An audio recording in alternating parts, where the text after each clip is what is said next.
ساتوں آسمان اور زمین اور جو بھی ان میں ہے سب اس اللہ کی تسبیح بیان کرتے ہیں، اور کوئی چیز ایسی نہیں جو اس کی حمد کے ساتھ تسبیح نہ کرتی ہو، لیکن تم انسان ان جانوروں کی تسبیح کو سمجھ نہیں سکتے۔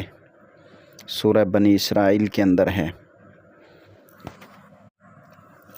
گھوڑے، کتے اور لومڑی کا ہانپنا ان کی جسمانی مشقت یا جبلت کا حصہ ہے، لیکن انسان کی سانسوں کا چلنا اللہ کی طرف سے دیا گیا ایک موقع ہے۔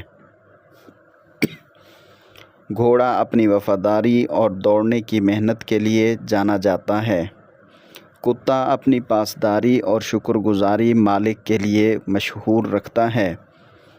لومڑی اپنی ذہانت کے لیے پہچانی جاتی ہے۔